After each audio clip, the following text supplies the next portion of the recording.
Time we start doing so. So here's the first problem that we're gonna solve. Is quite simple.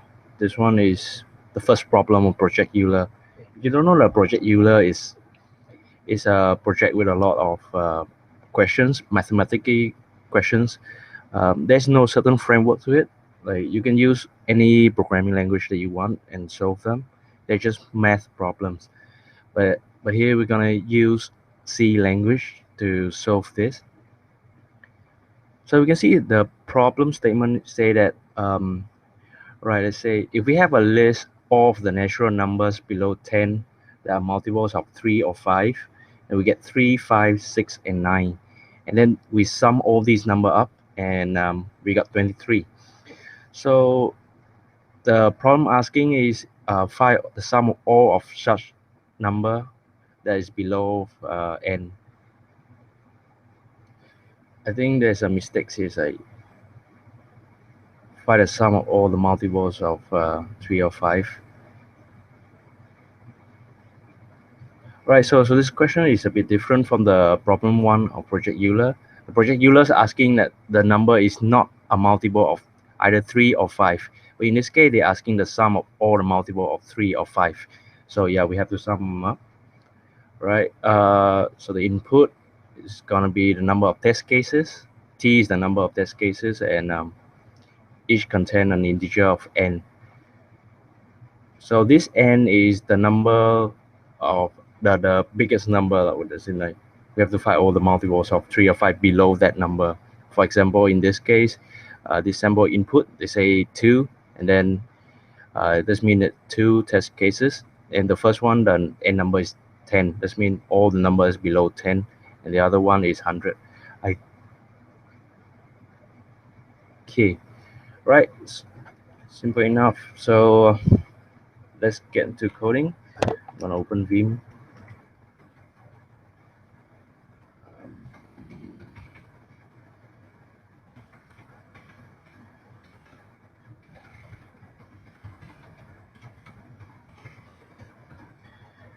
Right, let's call this multiples.c.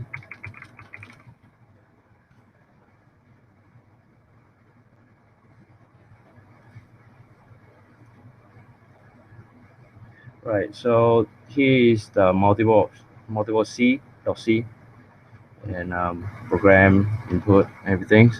So according to the convention of the lab, let's just put the header comment,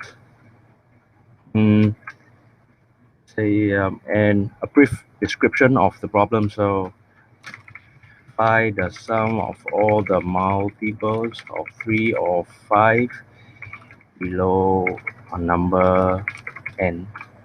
Right, and if I want to put my name, yeah, my name and discussion group. So right, pretty much it. Then of course we're gonna need the main function, which is void. Right, I want to explain a bit about this void. Usually people don't put there, but I just put it for sake of them. Sometimes you see people put it, and it's the same anyway, so it doesn't affect that much. Right, because this one we define it integer and main, so we have to return something, otherwise the program is gonna complain. Right, so this is pretty much the boilerplate for that. And right, so this one we need to read some input and output, so we have to include a library that is standard Pinot. Right, that's it for now. Do we need the math library? For now, no, so we better not include it yet. Right, so now we're gonna write our test cases, like our input for the test cases. So we know that we have t test cases. This one will be number of test cases, and then we also have n. This one is the number n given, so that we find all the numbers below them, which is the multiples of 3 or 5. Right. Hang on, let me put the link for the problem statement so that you can see that.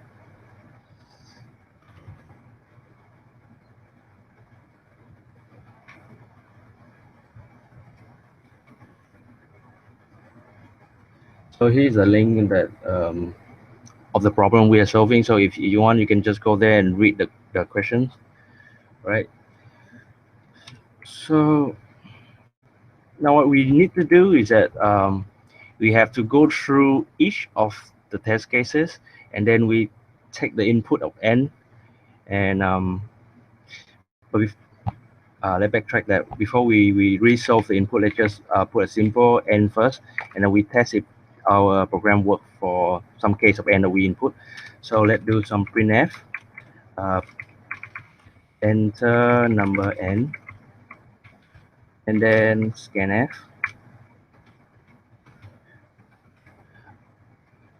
Right, so this is scan, so ampersand, right? Right, so we take the input of n, and now what we need to do is we need to output.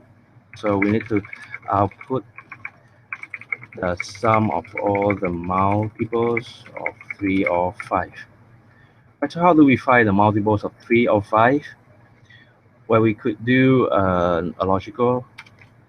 So we could do the logical number mod 3 equals 0, or number mod 5 equals 0. Yeah, this would work. It's one-liner, but we want to modularize this program, so we're gonna put them inside a function. I think put them in a function will be clearer in this case.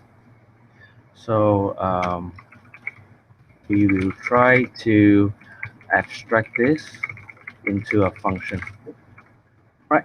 So over here, I can either. So I'm trying to write a function prototype over here. All right. So we want to ask a simple question like the number, if they are multiple of 3 or multiple of 5. So int is multiple of 3, and then we give them a number, integer, to it, and int is multiple of 5, integer, number. So over here we have two function prototype. We're gonna go down and define our function. So we have is multiple, right? So this is autocomplete, so don't worry about that. If you don't have it, you can ask me how to add them in, but yeah, I can show them later for you. Right, so now you can see that we have multiple of 3, so we better put a command over here. So this function will return 1, which stands for true if the number is multiple of 3, right? So what we need to do is we need to do a if else case. If number mod 3 equal double equal stand for a comparison equal and not assignment, so take note of that. This one will mean a different thing, so yep, take note of the double equal sign. Right, so if the number is a multiple of 3, we return 1, which stands for true, and otherwise we return 0, which stands for false. Right, so we have this. Then we need another is multiple of 5. So this multiple of 5 is pretty much the same thing. So what I'm going to do next is I'm going to copy this code in Vim. To do that, you can press V, stand for visual, and then you go down to select all of everything, and then you press escape. No, not escape. You press Y to yank the line. Yank is simply means copy, and then you press P, which stands for paste, and yep, here you have it. So now we just need to modify a little bit. To find the number 3, you can press F3. F stands for 5, and then 3. And then if you want to change from this number 3 to number 5, you can press R5. Press R, which stands for replace, and then 5. That's it. Right. So same thing over here. Replace by 5. this one replaced by 5, and then we have it. Right, so now we have this multiple of 3 and multiple of 5. What we need to do is we have to go through from number 1 to all the way until n, right? So now we need to loop it. So we need some counter number. So let's say we have this, stand for current number, and it's always start from 1, so we can initialize 1 over here. Now we can do a for loop over here. For loop is very convenient because we know when we want to stop, because we have the n, which is the large number, so we can just go from 1 to n using a for loop. Over here I'm going to demonstrate using the while loop. So while the current number is lesser or equal to n, and then close the braces and open the braces. Right, so what it means over here is that the loop will continue execute as long as the current number is lesser or equal to n. So right, and what we do inside is we're going to check if the current number is either a multiple of 3 or a multiple of 5, and if it is, we add them to a sum. So now, all right, before that we have to have a sum, and the sum is gonna plus, so we should initialize to 0, right? So now we have current number, so we have if is multiple of 3 current number, or is multiple of 5 current number, right? And close it, open braces. So we have a red over here, which stands for we messed something up. So over here is an extra one, so you can remove that, right? So now if this is a multiple of 3 and this is multiple of 5, remember, seems to be correct, like what we comment over here. And if it is so, we sum plus equal to current number. That's it. And but if it's done, but if it's not, then whether it's a multiple of 3 or not, then we always increase the current number by 1. So it's continue the loop. All right, and over here after the loop we have the sum of all the number that is lesser than n and is a multiple of 3 or 5.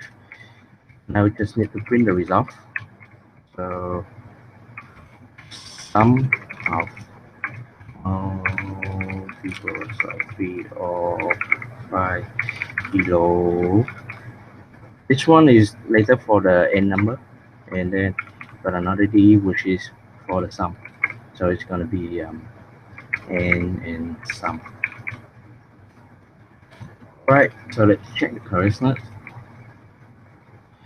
Right, so now if you want to do compiling right inside of Vim, you can do colon and then using a exclamation mark, like the cursor is there, and then just the GCC. This one is multiples of C. When you use a Unix command line, if you type a certain number, a certain name of the file, and you just type the first few characters of the file, you can press tab. If it's a unique name, then it will auto complete for you. And then this one output for multiples. All right, so it's done compiling. Now I want to execute another one. Is want to run the program. So we have this. Enter number n. Let's test with 10. And here we have something that is not correct. So, all right. So the problem here is that we know that the output is 23, but we are 33, which means we are more than 10 more than the actual result. So yeah, so we shouldn't do the equal here, because if you equal, that means if current number is number 10, it's just a multiple of 5, so it will be plus inside, right? So if we remove that and compile again,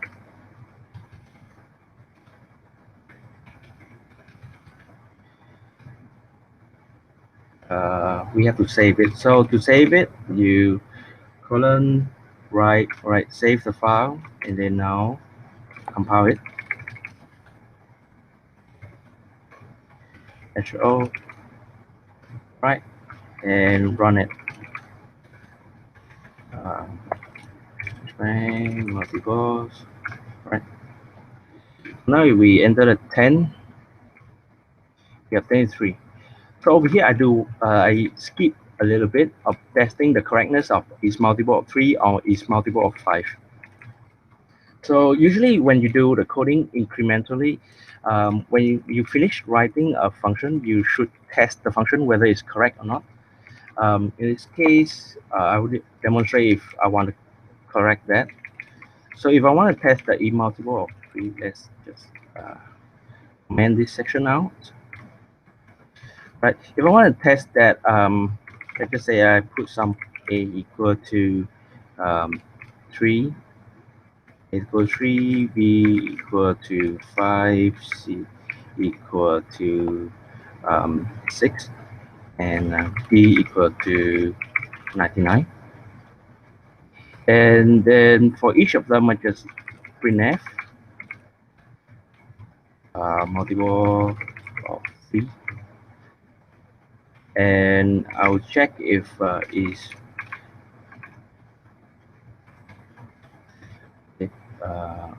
multiple of 3.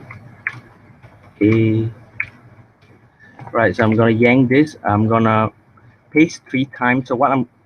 So if I want to paste 3 times, I press 3, then P. So it's gonna do the same command. P stand for pasting 3 times, right? So if you want to yank the whole line, I press double Y, right? And now 3P. So what it does is it pastes it 3 times.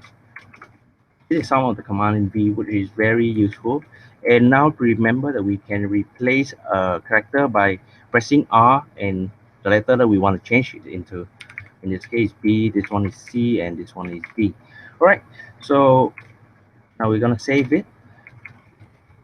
Over here, we test if this one, if A is multiple of 3, it should display number 1 because it's true, and this one should display a number 0, and these two should be number 1, right? So let's compile them. Let's see, right? It's run correctly, so hopefully it's correct. And well, this is the input above, but it doesn't affect that much, so just enter. Right, so we check that over here. Multiple of 3 is 1, multiple of 3 is 0, multiple of 3 is 1. Right, so it's correct according to our assumption. So we can be certain that the is multiple of 3 is quite correct. Right, you can do a similar things to 5, but I'm not going to do that here because it's very similar. So if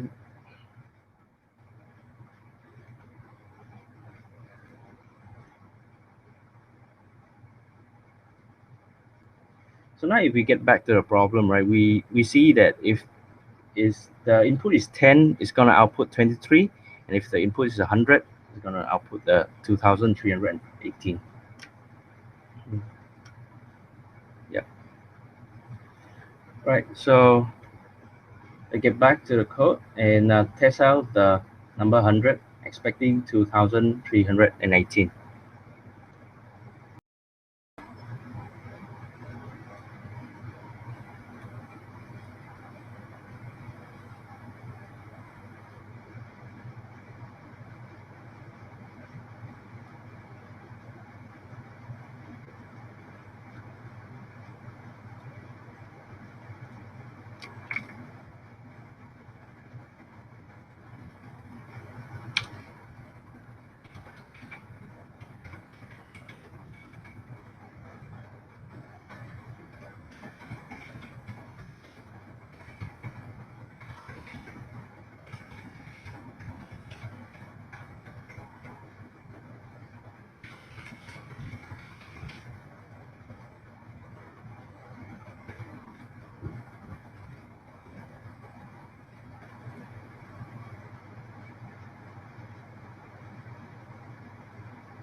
All right. Where were we? All right. There's some technical issue, so I don't know where did I stop last time. So think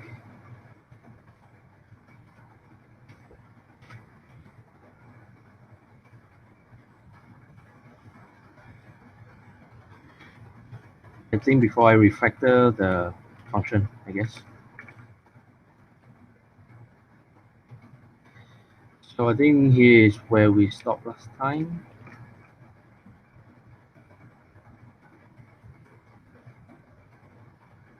Right. So I think here, no, not yet. All right.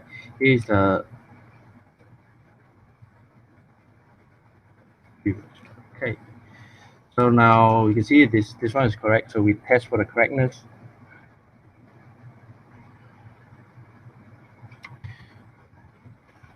Let's save the file. Gonna compile it.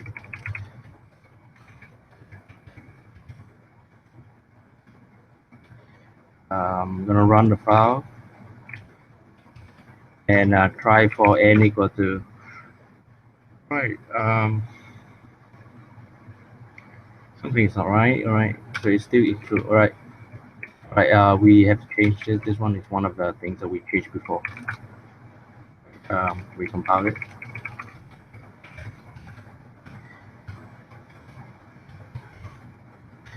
Equal 100 2,319. All right. So this seems our program is correct. Let's try to see again. So now, if you look at this multiple of 3 or 5, these functions are like very similar, so we can combine them into one function. If you look closely, they are only different at the number 3 and number 5. So you can put it as a parameter and just change it like that. So we have each multiple of a number.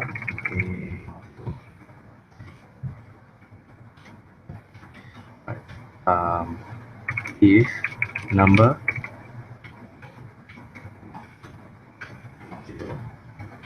0, I think I have misspelled it. 0. Alright. And if error, return. And you're gonna else return 0. Right. And so if we have that, we don't need this. So we're gonna delete. To delete, you use a visual mode. Just select everything and press D. Yeah, go. Right. Recommend over here. This is function to check if a number is multiple of such parameter.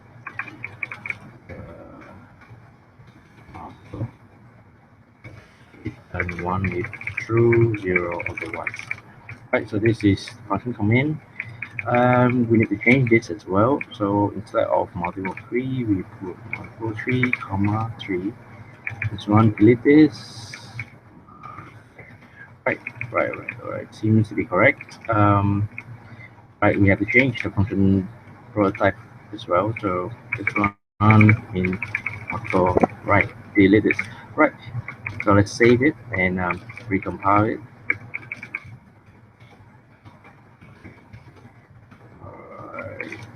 Try run it. 10. Alright, 10 correct. 10 correct. Try again with 100. Right, still correct. Right, good. So we know that our program is correct. So just now, for the whole thing, I just demonstrate how to write the whole program from top to bottom with command header, what to include, function prototype, um, loop to go through the number, and function. Right. Okay, let's see for the second problem that we're gonna have is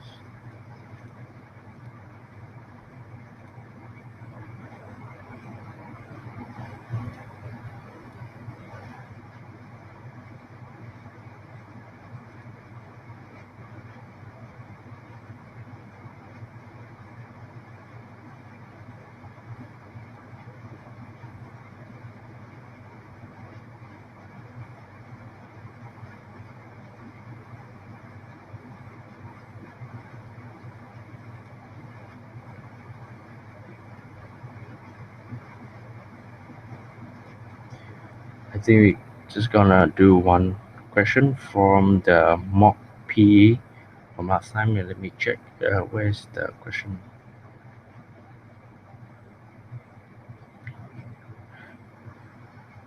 All right.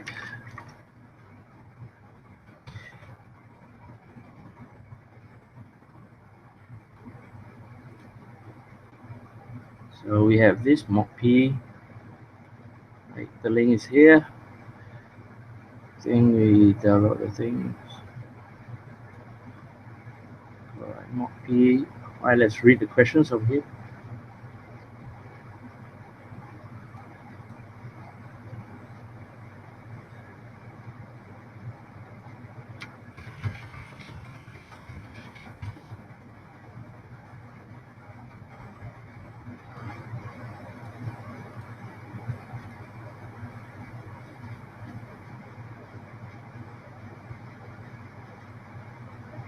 I'm wondering if my resolution is good enough, but checking on YouTube is not that nice, so I'll look fine. Right. Anyway, hopefully it's good for you guys. Right. Let's read this magic value. Given a positive integer n and k, magic value is derived by adding the first digit on the right of n and the 1 plus kth digit of n. Alright, so okay. Table below, right? 1, 2, 3, 4, 5, 6, 7, 8. K equal to 1 magic number is 36. Well, we need to read some explanation below. Write a program. Skip value. Suppose magic 1, magic 2 is the magic value corresponding to num1 and num2 respectively. Well, this is confusing. And the final answer is the magic value of the product of magic 1 and magic 2. Right, so essentially we are giving two number and one number of skipping. In this case 2, and we check, we calculate the magic number of the first number given, then the magic number of the second one, and then after that we multiply them together and multiply with the k as well. So multiply with the number to skip. All right, the magic value of 12 and we skip value of 2, so 2 and 8. Or why 2, man? All right, let's look at the example. Magic number 1. So magic is the addition, right? So if 1 is 1 plus 2 plus 3 plus 4 plus 5 all the way to 8, so 1 plus 2, 3, 6, 10, 15, 15, 21, 28, 36. All right, so this one follow our logic. All right, so skip, so it should be 1 and 3, 5 and 7. Let's check it. So 1, 3 is 4, 9, 9, and this one, no, not correct. So that means it start from 0. Oh, I see. From the right of end. Huh? I'm confused. That means to say is a plus 6 plus 4 plus 2. So a plus 6 is 14, 18, 20. Oh, I see. So over here, if it's correct, the number should be a plus 5 is 13, and plus 2 is 15. Right, I see. So it's from the right hand side to the left. Right, so in this case, it's going to be 2 and then jump 2, no nothing. All right, so start 5 and 3. All right, okay, I see. All right, so now the question is, okay, so we clear off the question. So the first thing first is, how do we have that digit at the back, and how do we jump a certain number of integer? Well, one of the things we can do is, if we want to take a digit, the last digit of this, we can mod them with 10. Because modding 10, right, you will divide for any number of 10, and if the last digit is not 0, it will give you whatever the remainder of the number. In this case, the n, right, if you divide by, if you modulus 10, it will give you the value of 8 because the remainder is 8. So that's one of the way that you can take the last digit number. But then the second problem that we're going to have. Right, let's write out our thought. So let's call a file magic.c.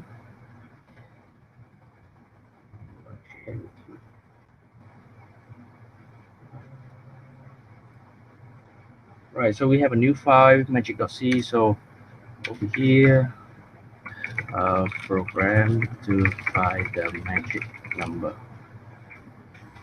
even to numbers and skip number. Right, my name. If I have description group, yeah. So usually you have something like this for your program. As always, we need the main function. You have to have this statement, otherwise it's gonna throw a warning and error, such a thing. We're gonna need some input and output, so we're gonna standard the hash. Right. For now, so let's write out our thought down here. Right. So we know that we can get a large digit of a number if we put the number with 10. The number n equal to 13579. If we mod 10, then we will have 9 as the last digit number. Alright, so we got this part down. The next one is how do we jump to the n plus k? So basically, how do we jump k digits from the right? Well, one of the things we can think of is we can use integer division. And for the number, for example, if I want to jump two numbers, I may want to integer divide with 100. Let's check if that assumption is correct. Let's say we have this number 1, 2, 3, 4, 5, 6, 7, 8, 9, and we want to jump to the. So from the right, we want to jump to number. That means we want to reach the digit 6. If we divide by 100, yeah, we will get this correct. So we got this number. You can do a calculation using the right printf and 1, 2, 3, 4, 5, 6, 7 divide by 100. So this one is an integer, this one is an integer. So let's just compile them. See, and contain. All right, misspelling. Printf. All right. Compile it. See, magic. If a command, you can use this simple as and it's like a logical AND, but it's like execute the first command and then execute the second command. Second command is going to be magic. Right, so we have the output over here is 1, 2, 3, 4, 5, 6, which is what we expected. So now these two IDs are better if we abstract them into function. So we may want to get last digit, and if you throw me a number, I'm going to return you a number. This is function prototype.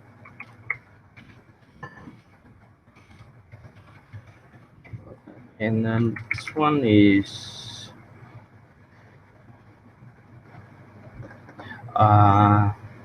yeah, let's call it jump. No, jump doesn't make sense.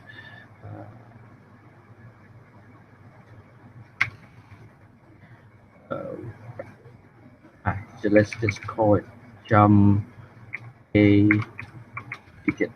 All right, and just give me a number and a digit k. I'm going to jump the digit k. So this means that if you give me 1, 2, 3, 4, 5, and k is 3, and I give you 12, right?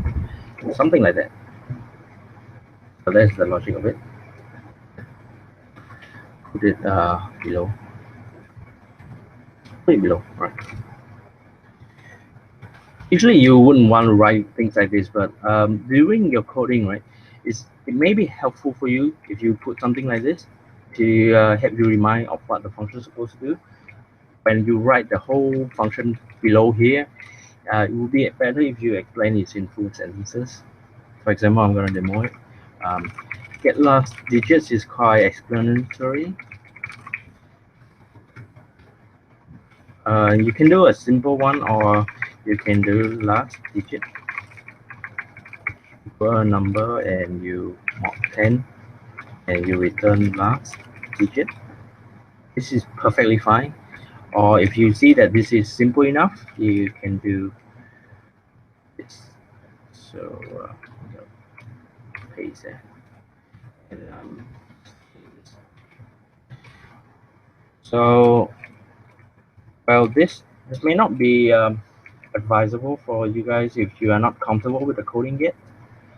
But later on, when you are more comfortable with the language, you can certainly do things like this. And this is actually quite clear, in my opinion. Yeah, when the other people read my code, may not be. That's why I have to put a command over here. Take the last digit of given number by modulus the number, and it will be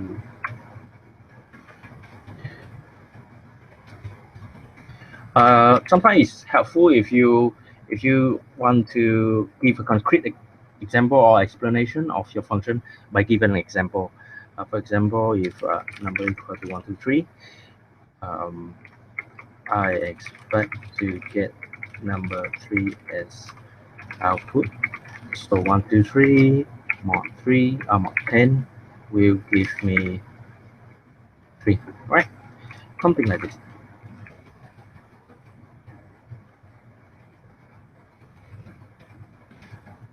But yeah, you should formalize it as like expect the return value. So right. Okay, now next is the jump one. So jump k digits. We have number and we have k. Jump k digits. Why do we want to jump k digit and then we return a new number? If we want to do this, right? So if we combine these two, the jump k digits and get the last digit. For example, when you jump two numbers already and then you get the last digit, you will get a 6. So if you do is repeatedly, you get a 6, 4, and 2, given that the jump number is 2. And the original number is 1, 2, 3, 4, 5, 6, 7, 8. Right, so this one is we want to return.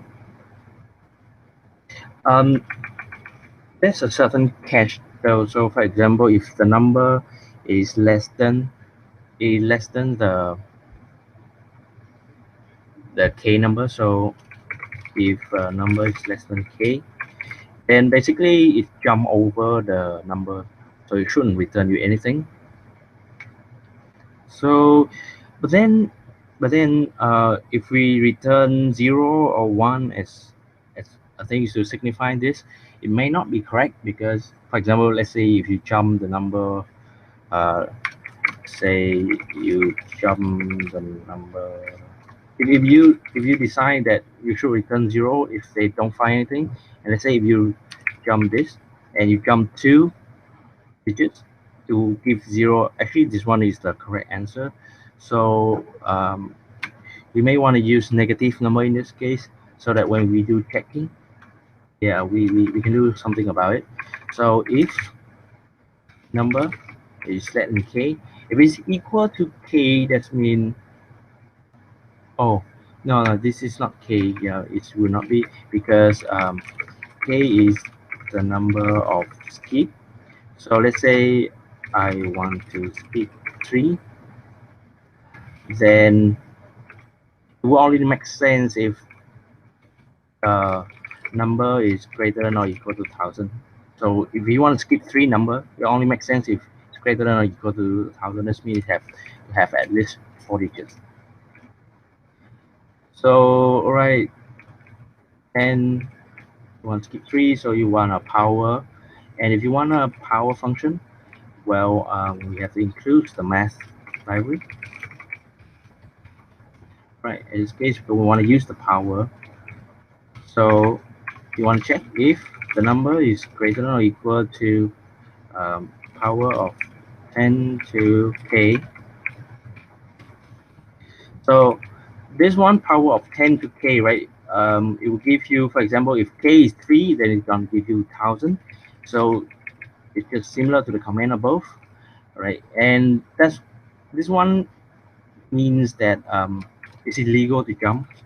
So I'm going to return the number, whatever the number, divide by power of 10 to k. But the one thing is that the power is not sure if let me check.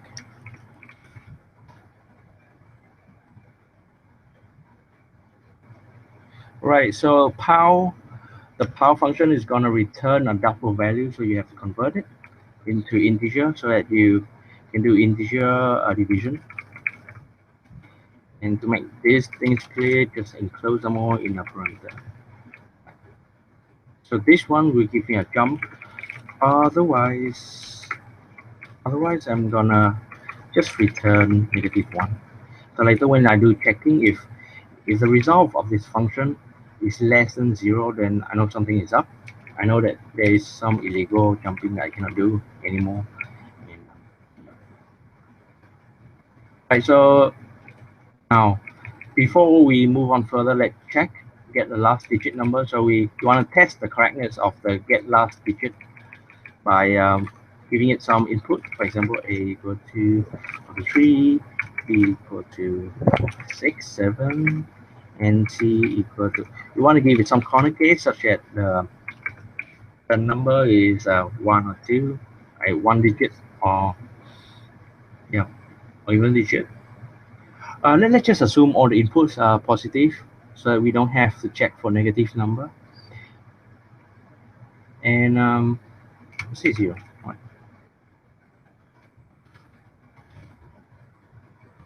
Right, and I'm gonna printf last digit of. So I'm gonna put last digit of a is get last digit of a. Same thing, gonna yank this, paste it 3 times, place it by b, replace it by b, c, d, c, d. I would expect this one to give me 3, this one give me 7, this one 1, and this one 0. So compile the file, magic c, oh magic printf. All right, something is missing. Oh, right, forgot this. Again, magic c, oh magic. All right, unify. Oh, yep. So another thing is when you compile the math library, you have to have this LM flag. Right, no warning, no nothing. Good, we are good to go. And let's try magic. All right, magic is 3710. Right, seems that the function is correct. Let's test the second function. Okay.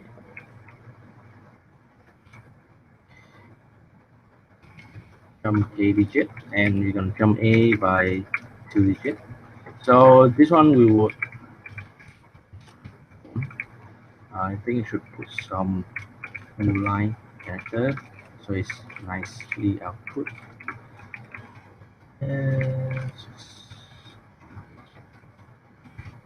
Right. Let's see. That one jump 2 should be illegal. This one jump digit. Let's say I'm gonna get naughty and put 0 here. Let's see how the code handle it. Right, so over here we would expect, so these are called a normal case. I would expect this to give me 45. Yeah. This one I would expect it to give me -1. This one not sure, but I think it's will give me 0. I think, yeah, it will give me 0. Let's check if that's correct. So sometimes when you're not sure, just do these simple things, checking of it, and magic.c. There's all magic in math. Alright. Unknown expression. Alright. Wrong type. Right. Minor things. Oh, so I save it, compile it. See all magic LM key and key magic.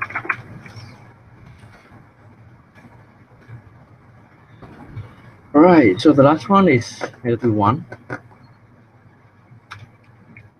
It doesn't matter because K must be positive anyway, so it's illegal case. So we have to handle it carefully. Right, now back to the main problem is say, what's the main problem asking? For the magic number of a skip, and skip number. Okay. I'll put the product of magic 1, magic 2, and K. Right. So now we need one more function to find what's the magic number of a given number and a skip number K. With that, we can just write. Suppose we have a function that return a magic number given number and a skip number K. Then we can just do magic 1 and magic 2 after using the function, and you get the result in just K. So now we need to abstract this into a function. Right, let's write it. Int get magic number, given a number and number K. So maybe K is not clear enough, but in this context, K is okay because the problem asking for K. So given that, it's okay to do that. Right. Get the magic number from a given number and for example. So here you can explain the magic number is a sum of all the digits starting from the right of the given number and skip a digits every time, right? So let's get magic number in skip number K, right? We are done with this. We can delete this. Right. Magic number. Remember to put a comment above every function that you write. So over here, I'm just write return a new number after skipping K digits. Return -1 if we cannot skip. be good if you have an example. For example, number equal to 1, 2, 3, 4, 5. 1, 2, 3, 4, 5. Skip k equal 3, then we will get 12. If number equal to 1, skip k equal 2, and we will get -1, right? So now I get magic number in k. Now what we have to do is we look through the whole thing. So we know that the things, when we calculate the magic number as a sum of all the digit from the right and then skip k digits, we know that we have to stop somewhere. And the moment we stop is when k is like we cannot skip anymore. This mean that the result of returning jump k is -1, which signify for the illegal case when we try to jump over the number. So with that, we can write, what should the condition be? All right, let's do step by step. So in current number equal to number, right? So you initialize this helper variable so that whenever we do skipping, we gonna reassign this current number to be that skip number, the new number after skipping, right? Maybe, yeah. Right. So why this current number is not -1? You can put lesser than 0, which is actually fine because if you get a correct number, it will be above, it will be positive. But it's just that when you meet the special case, it's gonna be -1. Current number is equal to -1. All right, so what we have here is we have to have some kind of sum. So we have to sum equals 0, right? So to separate the logical step, this one is initialization step. So there's a space over here, it's the loop, right? So now sum will be plus and equal to last digit of the current number. So last digit of the current number. Right, so what it does is that every time there's a new current number, it will get the last digit of it and it will plus it to the sum, and you got a cumulative sum. Current number. What else? We have to change the current number somehow. So after we add the sum already, like we want to skip the number. So we want to reassign the current number a new value of jump k digit.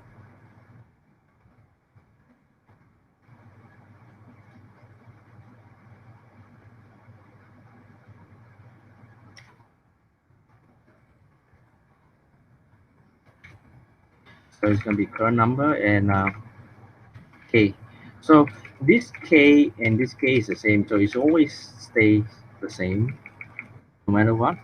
And every time just jump k digits over, and basically that's it. If it jump over the number, it's going to be -1, and at that point it just escape the loop, and at this point it just returns sum.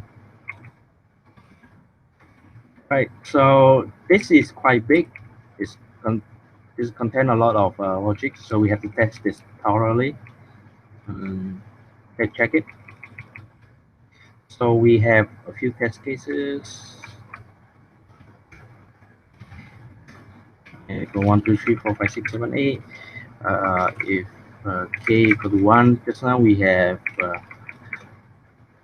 the magic number to be 6, I guess, if I remember correctly. K equal to 2, and the magic number is 20. 3, and this one we have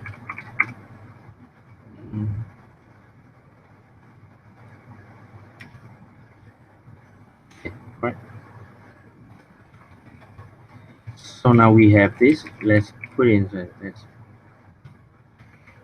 write in n n equal to 1, 2, 3, 4, 5, 6, 7, 8. Alright, and printf magic number of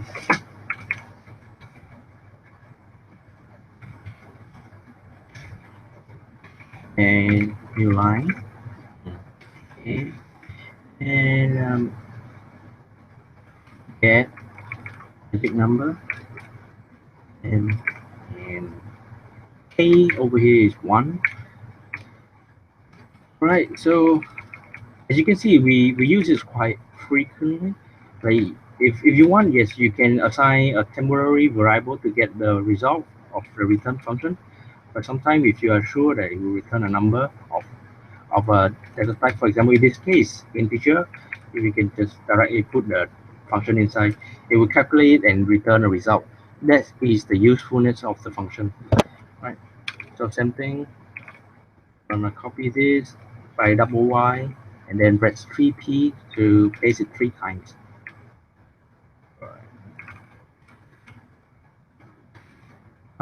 No, we only have 3 cases, so yeah. Right, so we would expect this one to be 36, this one to be 20, this one to be 15. Right, let's compile it. Magic, see, oh, magic. Remember to link the math. Right, correct.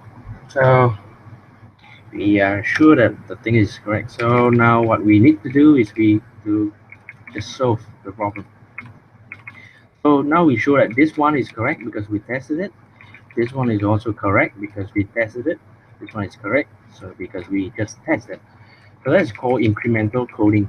Every time you write a new function and it's complicated enough, you should just give it some input and test it. Yeah, at the same time, you can write it on paper and check it out. This one.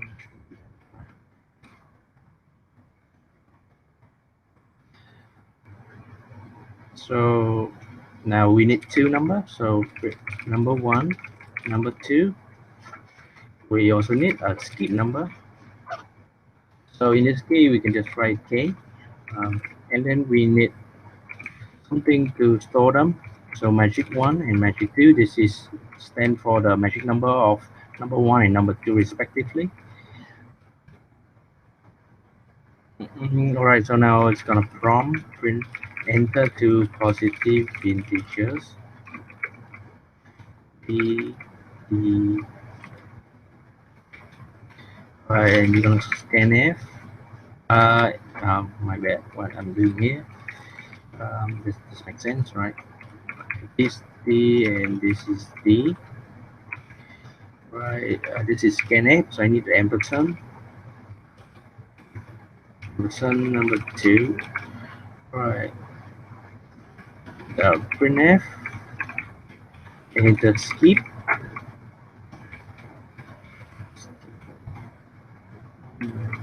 Need an integer ampersand k.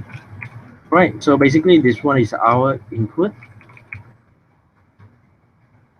and now is we need a result. So we need magic 1 will be equal to k, magic number 1, k, 2 equal get magic number 2, k. Right, so we just calculate it. Intermediate step of calculating magic number of number 1 and number 2. Right. So the result is just a magic 1 times magic 2 times k. So we can do a printf here. Answer equal, and this one is d. And we need to give it magic 1. Well, actually, I'm being lazy here.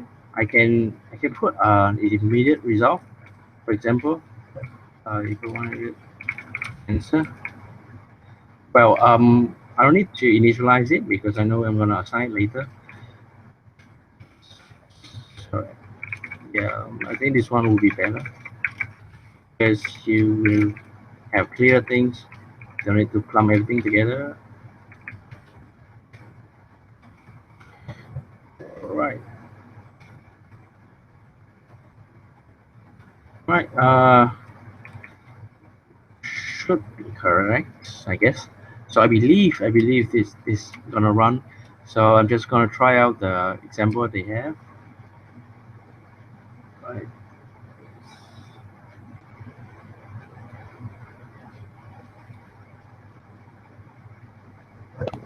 Alright, let's run the complicated one.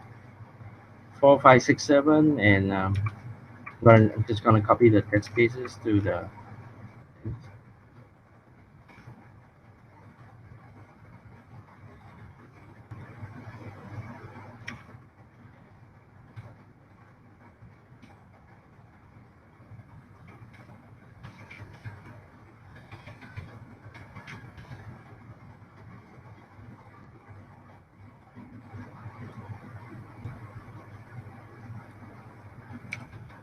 Right. So we have this. These are the two test cases that we know. Right. Enter two positive. So if we enter this number, we skip this. We should expect this. Right. So let's compile this.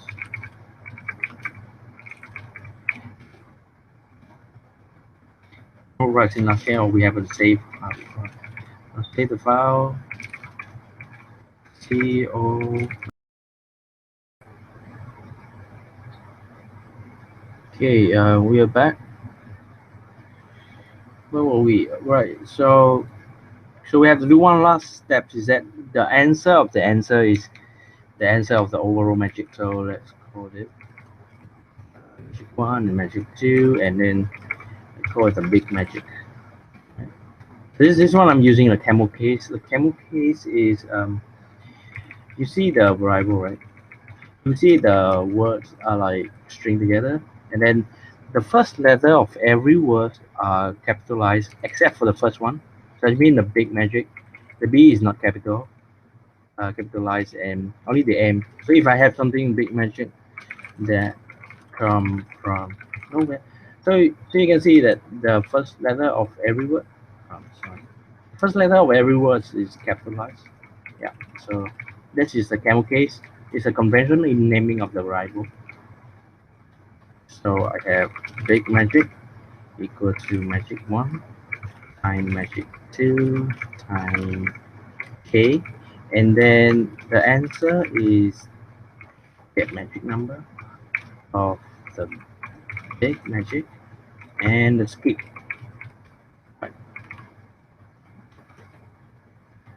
So this should solve it.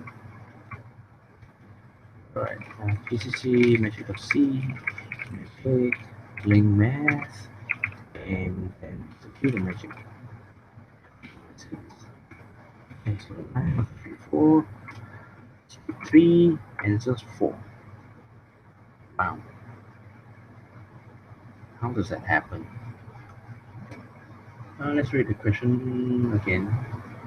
I think I'm missing some key point over here. Oh, where is it? Alright. And the magic is 3, 2, which is 2. To skip. So 11, 13, 11, 13, 3. Actually, we have 4, 2, 9 just now when we do the calculation. But magic 1, magic 2, get magic number.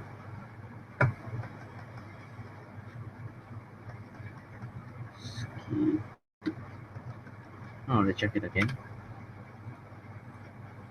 So let's check the big magic BNF. Just wanna do a quick check on the BNF. So the big magic is big magic, and I'm just gonna save it to compile it.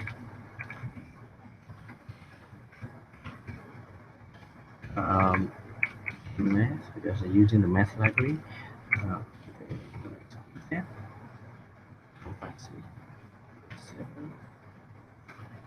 0, 1, 2, 3, 4, 3, 4, 8. Okay, maybe just on the input is a bit. Oh yeah, I think just now I input 4, 5, 6 instead of 4, 5, 6, 7. So yeah, I think we have the correct answer. So we don't need this. Don't need this. So middle steps just string together. Final answer should be on a separate line. We don't need this. Let's power it again.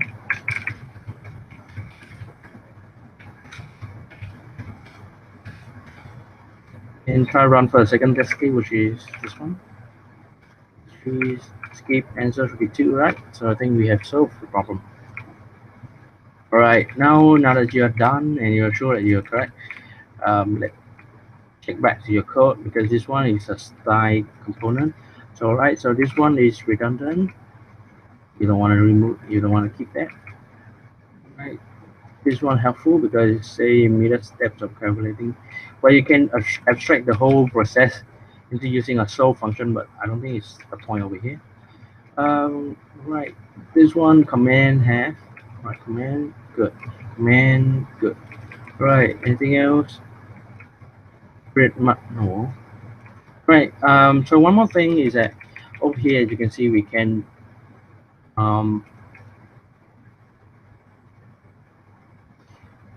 we can put some command over here if you like. So for example, this one, the negative one here is considered as a magic number because they don't know what to do.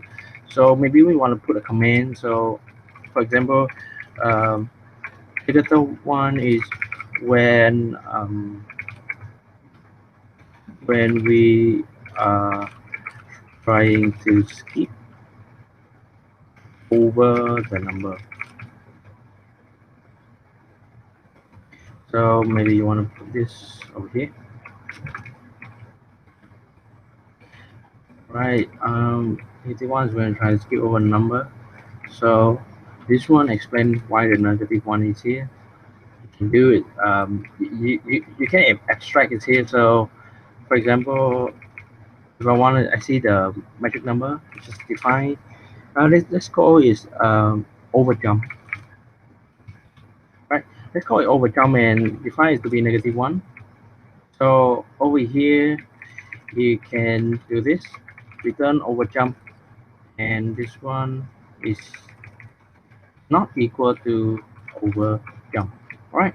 So over here, what I do is that I abstract it into a constant, not a constant, but define. So what the define preprocessor command statement over here does is that before it's actually run your code, right? When it's compiling your code, it look for all, it look for these words over jump, and then it replace it with negative one. So that way, I just remove a magic number. So this is one of the style point that you can gain after you remove that magic number. You get over jump, which is this, right? So you have that. All right, that's it. If you want to do one more time, just do gg equal g. So what I do is gg equal g. This one will auto indent everything. So gg equal g, everything indented. Good. So now that we have it, program with commands, useful grouping of statements over here. This one is that I get the two positive number. This one I get the skip. You may not need to put a command that say enter skip or getting skip input or anything, because you can just read from the string inside here. Intermediate steps not very helpful, but it's explain the logical step now what I'm trying to do here. And then over here I try not to complicate the logic of the main function by abstract the idea of getting magic number into separate function. And inside the get magic number, I can do the same. I don't want to overcomplicate the logic by doing the division or modulus of 10 to get the last digit, division of number to get a jumping. So I abstract these two into two different functions. So you can see the moment you see that just now, right? When I wrote this function, I tested it and I'm sure it's correct. Then from then on, I don't even need to check it again. So I just use it as in like it's an assumption that I already passed. But I don't have to worry that my logic is correct over here at this point or not, because I'm sure that the get digits is correct. So if something wrong with the get magic number, let's say, then I know that something is different, is wrong, and it's not at this step. So that's one of the way to get it. Oh my god, I forgot to switch the screen again. Right. Oh my god. Right. So let's backtrack everything. Right. Say over here I have this -1. Yeah, just now I'm rambling on and I just don't show you the screen. So this -1 and this -1 is like kind of a magic number. So you want to put them as a number, as some you want to extract the magic number into some word. For example, overjump and -1. Then you just go ahead and replace the -1 to the overjump.